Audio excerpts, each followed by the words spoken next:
সুপ্রিয় দর্শক, আসসালামু আলাইকুম। সবাইকে পবিত্র মাহে রমজানের অনেক অনেক শুভেচ্ছা। আপনারা তো জানেন, কুকুর যখন পাগল হয়ে যায় তখন কি হয়।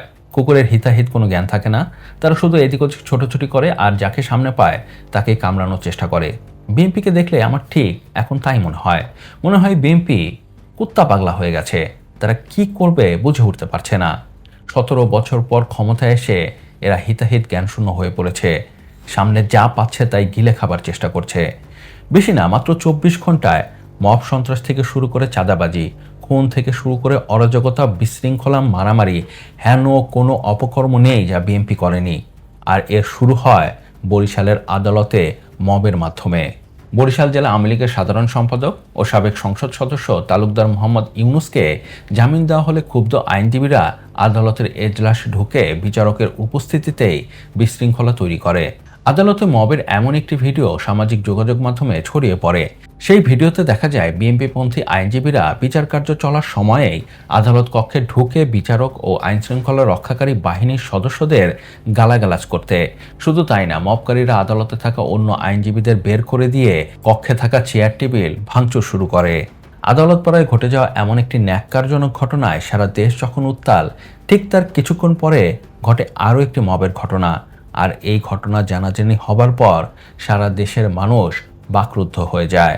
এবার মব করে গলা ধাক্কা দিয়ে বের করে দেওয়া হয় গভর্নরের উপদেষ্টা আহসানুল্লাহকে।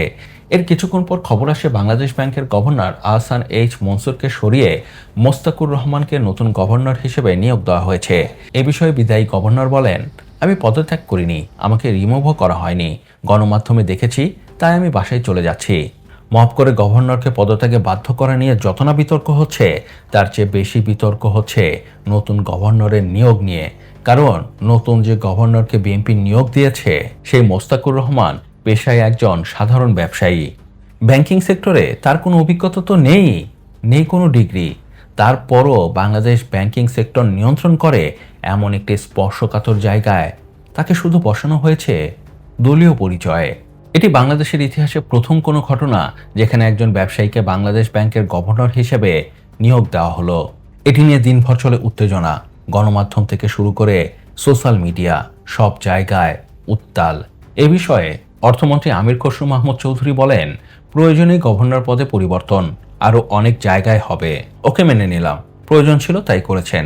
কিন্তু প্রশ্ন হচ্ছে, মবের মাধ্যমে কেন করতে হলো? নিয়মতান্ত্রিকভাবে, সহজভাবেও তো করা যেত।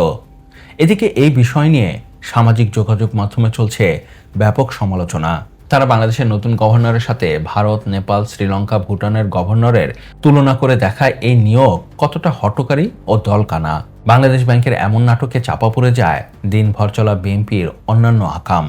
যেমন চাপা পড়ে যায় নির্বাচন ছাড়াই শুধুমাত্র দলীয় পরিচয় ঢাকাসহ 6 সিটি কর্পোরেশনে প্রভাষক নিয়োগের ঘটনা।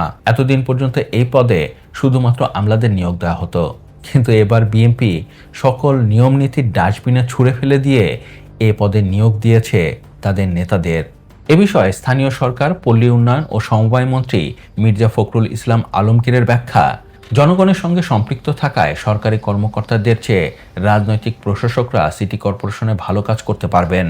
কিন্তু বিএনপির এই চিন্তাভাবনার সাথে অনেকেই একমত না। বিএনপির এই সিদ্ধান্তের বিরোধিতা করে তারা বলে, এটি হচ্ছে বিএনপির বিনা ভোটের মেয়র। বিনা ভোটে মেয়রের পদ বাগিয়ে নেবার পরেও থেমে নেই বিএনপির আসল পরিচয়, চাঁদাবাজি। বিএনপি সবসময় বলেছে, নির্বাচনে জিতে আমরা সরকার গঠন করলে কঠোর হাতে চাঁদাবাজি নিয়ন্ত্রণ করব। কিন্তু বাস্তবতা হচ্ছে, চাঁদাবাজি তো কমেইনি, উল্টো আরও বেড়েছে। বিএনপির চাঁদাবাজিতে অতিষ্ঠ ব্যবসায়ী ও সাধারণ মানুষ। আগের চেয়ে চাঁদাবাজি ও রেড দুটোই বেড়েছে এমন দাবি করে Dhaka chambers and commerce and industry জানিয়েছে, চাঁদাবাজি বন্ধ না করা গেলে ব্যবসায়ীরা ব্যবসা গুটিয়ে নিতে বাধ্য হবেন। যখনই যে সরকার আসে তখনই বলে আমরা সরকারি দলের লোক, আমাদেরকে এই চাঁদা দিতে হবে, আমাদের এই অনুষ্ঠান আছে পাড়ার, এই চাঁদা দিতে হবে, আমরা স্বাধীনতা দিবস অর্জন করব, আমাদেরকে চাঁদা দিতে হবে। তো এটা তো লজ্জারও কিছু নয়, ভয়েরও কিছু নয় ভাই। এরপরে যদি হয় আমরা ব্যবসায়িক মহল সব বন্ধ করে চলে যাব। অন্যদিকে সাধারণ মানুষও চাঁদাবাজির খপ্পর থেকে বাদ পড়ছে না। মাত্র গতকালেরই খবর, বাগেরহাটে চাঁদা না পেয়ে মাদ্রাসা ভবনের কাজ বন্ধ করে দিয়েছে বিএনপির নেতা। অন্যদিকে বিএনপির চাঁদাবাজিতে অতিষ্ঠ হয়ে পটুয়াখালীতে স্থানীয়রা রাস্তায় নেমে বিক্ষোভ করেছে। এদিকে বিএনপির কোনো মনোযোগ নেই। মনোযোগ থাকবে কোথা থেকে? বিএনপি তো চাঁদাবাজিকে চাঁদাবাজিই মনে করে না, তাই সারা বাংলাদেশে চলছে চাঁদার মহোৎসব। আরও মজার বিষয় হচ্ছে, চাঁদাবাজির পর এবার বিএনপি স্বীকৃতি দিতে যাচ্ছে পাসপোর্টের দালালিকেও। গতকাল বিএনপির স্বরাষ্ট্রমন্ত্রী সালাউদ্দিন আহমেদ ঘোষণা দিয়েছে, ভোগান্তি লাঘব এবং নিয়মের মধ্যে আনতে দলিল লেখকদের আদলে পাসপোর্টের সহায়তাকারীদের পরীক্ষামূলকভাবে নিবন্ধনের আওতায় আনার সিদ্ধান্ত হয়েছে। পাসপোর্ট করতে গিয়ে সাধারণ মানুষ হয়রানির শিকার হয়, আমরা সবাই জানি।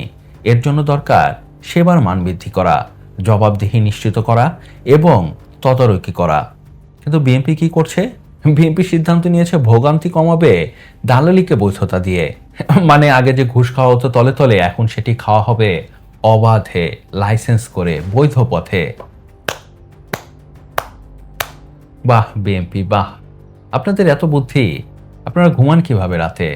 আপনাদের তো ঘুম আসার কথা না। মানুষ বিপদে, নাগরিক সুবিধা নিশ্চিত করবেন কি? আপনারা অপরাধকেই বৈধ করে দিচ্ছেন আর মাথা কেটে ফেলে বলছেন কোথায় ব্যথা? আমরা তো কোনো মাথা ব্যথা দেখতে পাচ্ছি না। আর আপনাদের এমন কর্মকাণ্ডে আরও সাহস বাড়ছে ছ্যাচকা বিএনপি নেতাদের। তাই তারা কামড়াকামড়ি করছে কে বাস স্ট্যান্ডের ইজারা নেবে, কে কোন জিনিসের দখল নেবে তা নিয়ে সংঘর্ষে জড়িয়ে যাচ্ছে।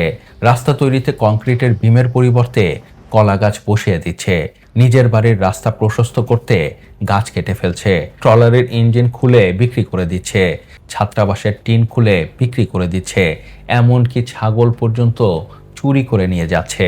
কিন্তু এখন প্রশ্ন হচ্ছে, সারা বাংলাদেশে বিএনপি যখন এত আকাম কুকাম করে যাচ্ছে, তখন আমাদের যুবরাজ প্রধানমন্ত্রী কি করছে? হোপস, ভুলে গেছি, তিনি তো আসলে ব্যস্ত পিয়ান নিয়ে। তিনি দেখাতে ব্যস্ত কিভাবে তিনি জ্যামে বসে থাকেন, সাধারণ জীবন যাপন করেন। তার নির্দেশে কিভাবে মাত্র 1 ঘন্টায় পুলিশ অপহৃত স্কুল ছাত্রকে উদ্ধার করেছে, এমন নাটক নিয়ে।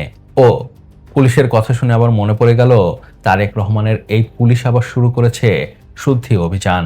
ঢাকার বিভিন্ন পার্কে পার্কে গিয়ে মাদক বিরোধী অভিযানের কথা বলে ছাত্রদের পিটিয়ে পাছা লাল করে দিচ্ছে। সেটির সমালোচনা করায় বিদেশি এক দালাল সাংবাদিক আবার তার সাফাই গিয়ে স্যাটায়ার করছে। মানে যার যা খুশি তাই করে বেড়াচ্ছে। আমি আপনাদের এতক্ষণ যতগুলো ঘটনা বললাম, এটি ছিল গত 24 ঘন্টায় আমার দেখা, আমার চোখে পড়া ঘটনা।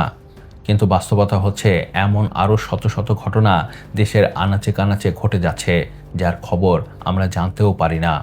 এ থেকেই বুঝতে পারবেন মাত্র 1 সপ্তাহেই বিএনপির জ্বালায় বাংলাদেশ কতটা অতিষ্ঠ। তাই আমি প্রথমেই বলেছিলাম, বিএনপি কুত্তা পাগলা হয়ে গেছে।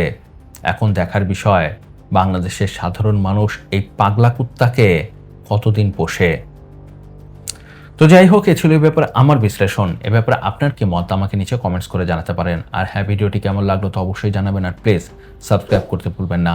আপনার একটি সাবস্ক্রাইব আমাকে সত্যিই অনেক বেশি উৎসাহিত করে নতুন নতুন কন্টেন্টের কোয়ালিটি ভিডিও তৈরি করার। ভালো থাকবেন, সুস্থ থাকবেন। আল্লাহ হাফেজ। নেতাদের মতো ধোঁকাবাজি বন্ধ করো আর লাইক, কমেন্ট, সাবস্ক্রাইব করো।